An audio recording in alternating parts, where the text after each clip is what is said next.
Marami na ring mga sikat na member ng LGBTQIA+ community ang mga tinitingala ngayon at kinikilala dahil sa kanilang mga husay sa iba't ibang larangan.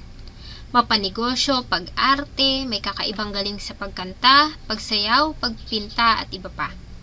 Sa kabila ng maraming panunukso at isa sa mga madalas na maging biktima ng inequality, ay ilang beses na rin nilang pinatunayan sa buong mundo na kaya nilang makipagsabayan sa mga kababaihan at kalalakihan. Ang paksa ng ating kwento ngayon ay isang member ng nasabing komunidad at isa sa mga pinagmamalaki hindi lamang ng kanyang mga kaibigan at kampamilya, kundi ng mga katulad niyang member ng LGBTQIA+ community dahil isa siya sa mga mahusay na batang negosyante sa Jensan. Subalit ngayon ay mainit na pinag-uusapan ng kanyang pangalan hindi dahil sa kanyang tagumpay, kundi dahil sa isang karumal-dumal na krimen na tumapos sa kanyang mga pangarap. Samahan niyo po akong talakayin ang naging masakit na kamatayan ng founder at owner ng isa sa mga kilalang salon ng General Santos na si Renante Tampus. Bago ko po ipagpatuloy ang ating kwento, sa mga bago po sa channel ko at nais sa mga ganitong klase ng kwento ng krimen na nangyayari sa loob at labas ng ating bansa ay maaari pong pakipindot ang ating subscribe button at notification bell para ma-notify kayo pag may mga bago tayong upload na videos. January 15, 2025 nang makatanggap ng tawag ang tanggapan ng kapulisan si Jensan dahil sa isang kaso ng pagpatay. Nang magtungo sila sa crime scene, ay tanging ang magulong gamit na lamang ng salon at nagkalat na dugo sa sahig ang kanilang dinatnan, maliban sa mga nag-ipong tao roon na nais ding malaman ang mga nangyari. Wala na sa lugar ang biktima dahil sa agad itong naidala sa ospital kung saan ito ay diniklarang dead on arrival. Ang biktima ay kinilalang ang 36 years old na si Renante Tampus. Si Renante Tampus ay isinilang noong May 10, 1989 sa Jensan. Nagmula siya sa isang simpleng pamilya.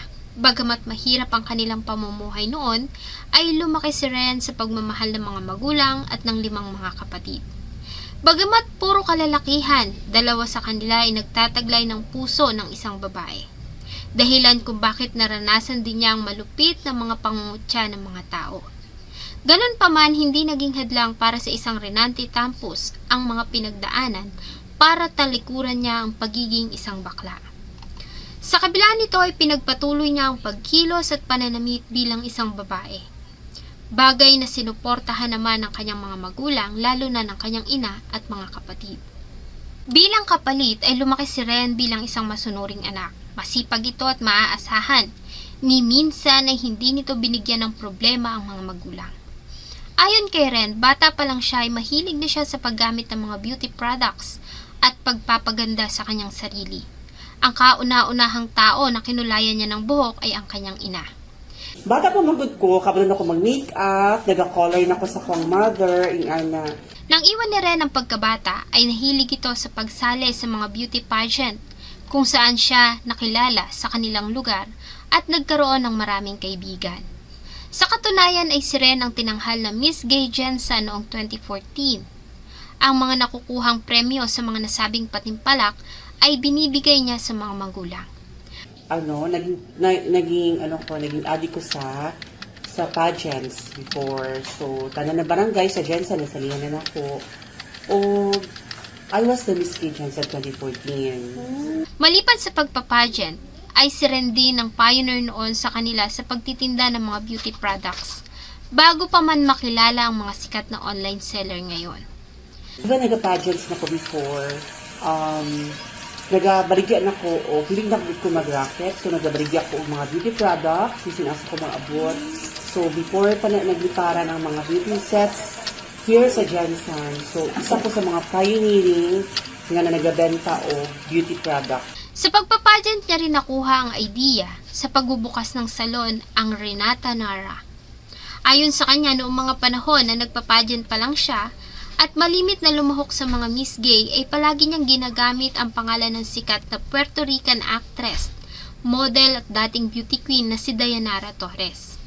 Kaya naman isa sa kanyang mga academic coach sa pageant ang nagsuggest sa kanya ng pangalang Renata Nara mula sa pinagsama niyang pangalan at ni Dayanara. Nag-join ko pageant before, so ang ginagamit na ko na name is, kung familiar ka or basig wala nakakaabot kay Miss Dayanara Torres, gibuhat niya ang Dayanara o ang Ren, gisugpo niya, so naging Renata Nara. Nang magsimula si Ren sa salon ay bata pa siya at mahilig pa sa mga paglabas-labas kasama ng mga kaibigan. Kaya hindi niya napagtuunan ng atensyon ang kanyang itinayong negosyo. Kaya naman hindi ito naging matagumpay at agad na nagsara. Pero wala siya naging successful kay tungod, syempre sa kabataan, naging gusto na to laag-laag lang, na ako'y salon, pasagdaan lang na ako, igo lang ko maka-income, mulaag na ko, mag-inom na ko, pageant ko, so napasagdaan ako siya. Nang magsara ang kanyang salon ay lumuwas siya ng Manila para sa mga magandang opportunity. Sa Manila ay nabilang siya sa ilang mga indie films at dito ay pinagpatuloy niya ang pagtitinda ng mga beauty products online. Kadali ko nag-adto ko og Manila. Kadali nag-indie film ko, kadali lang yun siya. No? So 4 years ko sa Manila. Nag-racket ko dito sa Manila. Nagbaligi ako yung beauty product / indie, kadali ay naging extra ko. Nang bumalik si Ren sa Jensen, ay nakilala niya ang lalaking nagpatipok ng kanyang puso at tumanggap sa kanyang pagkatao, sa katauhan ni Ked Jomari Ismael. Nang makilala niya ang nobyo, ay ninais na ni Ren na manatili ng Jensen at dito ay muli niyang binuhay ang dating salon na Renata Nara. Tapos, pagbalik ako sa Jensen, so nakapartner ko which is tarong kay ng lalaki. So, ingon ako sa iya ha, gusto ko mag-stay na sa Jensen, na magpuyo na ko. So, anak ko na sa iya na, gusto ko mag-ibalik ang salon. Sa pagkakataong ito ay binuhos ni Ren ang lahat ng oras at effort niya sa salon. Kaya naman naging isa itong tagumpay. Mula sa isang maliit na salon ay napalago ito ni Ren hanggang sa magkaroon pa ito ng 2 branch sa 2 magkaibang lugar sa Jensen. Dahil sa husay at dekalidad na serbisyo, ay mabilis na nakilala ang Renata Nara Salon sa Jensen. Malimit nilang maging customer ay mga empleyado ng bangko, munisipyo, at malalaking establishment sa Jensen. Kaya naman sa tuwing may maghahanap ng salon doon ay palagi nilang bukang bibig ang Renata Nara Salon. Sa kabila ng tagumpay ay nanatili si Ren na mapagkubaba sa kanyang ordinaryong mga araw, ay palagi mo itong makikita sa kanyang salon kung saan ay siya mismo ang nag-i-entertain ng kanyang mga customer. Hanggang sa mangyari na nga ang karumal-dumal na pangyayari.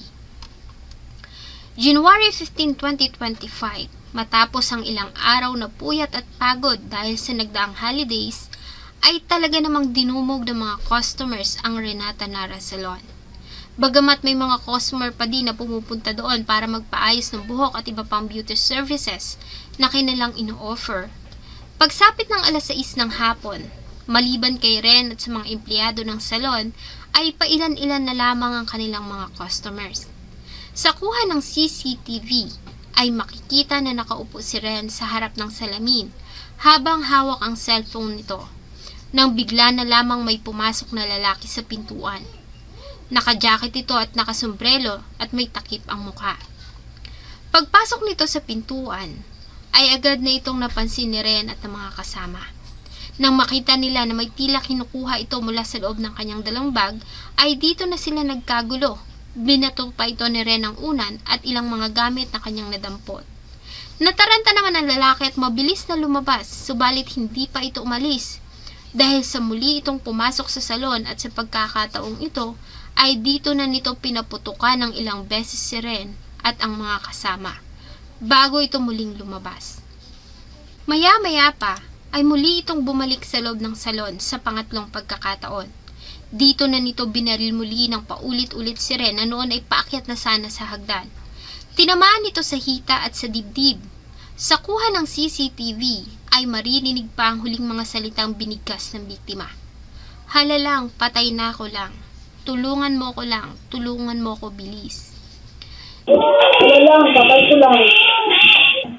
Punta bangin ko yun. Nang makita na tinamaan na ang pakay, ay mabilis nang lumabas ang lalaki. Sa labas ay sumakay ito sa isang motorsiklo na minamaneho ng isa pang lalaki na siyang nagsilbing lookout. Dahil sa nasa kalayuan ng sasakyan nila Ren, ay isinakay nila ito sa isang nagmagandang loob na tricycle at agad na isinugod sa General Santos Doctors Hospital, kung saan ay diniklara ito ng emergency doctors doon na dead on arrival. Marami ang nawalang dugo dito, sanhi ng mga tinamong tama ng bala ng baril, lalo na sa kanyang dibdib. Sa ginawa nilang pag-iimbestiga ay naging palaisipan pa sa mga pulis ang pagkakakilanlan ng suspect at ang motibo nito. Noong una ay inakala nila na marahil ay isa iyong kaso ng hold-up dahil sa may mga pagkakataon na rin umano noon na pinasok ang salon ng isang hold-upper. Subalit nagkaroon ng linaw ang lahat sa naging pahayag ng nobyo ni Ren. Ayon sa report, nang barilin ng lalaki si Ren ay nabitawan nito ang dala nitong baril. Dahilan para yumuko ito at kunin ang baril. Sa pagkakayuko nito ay natanggal na bahagya ang taklob nito sa mukha. Dahilan para makilala nila ito. Ang suspect ay kinilala nilang ang tiyuhin ng nobyo ni Ren na si Lito Riehang. Positibo din kinilala ito ni Ismael.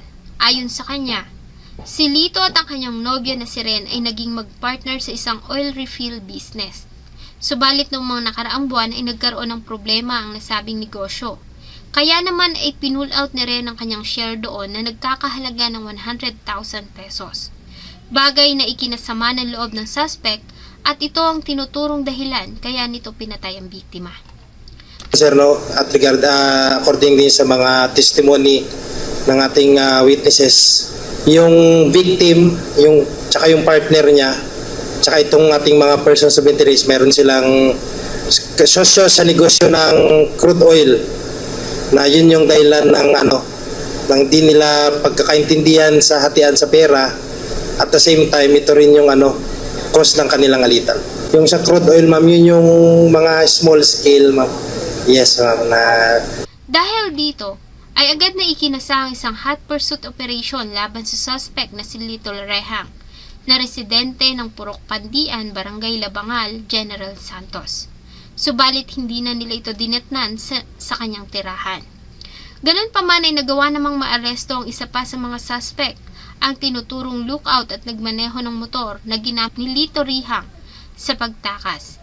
Bagamat nasa kamay na ng mga pulisya, ay nanatili naman itong tahimik at magsasalita lamang umano sa utos ng kanyang abogado. Si Ren ay inihatid sa kanyang huling himlayan sa isang private cemetery sa kanilang bayan. Sa kabila ng pagsasara ng ilang araw, matapos ang krimen ay muli nang binuksan ang Renata Nara sa pamamahala ng kapatid ni Ren. Sa kasalukuyan ay patuloy pa ring pinaghahanap ng mga pulis ang suspect na si Lito Riehang na nahaharap sa kasong pagpatay General Santos Prosecutor's Office. Panawagan ng pamilya ay sumuko na ito at harapin ang ginawang kasalanan para na rin makamit ng kanilang anak ang hustisya. Malayo pa sana ang mararating ng isang Renante Tampos na sa edad na 36 ay nagawa ng mapalago at makilala sa Jensan. Mabait na tao, maraming kaibigan, magaling na negosyante at entrepreneur. Walang tinatapakang tao at nabubuhay ng mapayapa. Ang pinatay.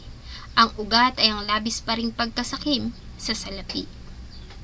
This is my motto sa unang pagid ni siya.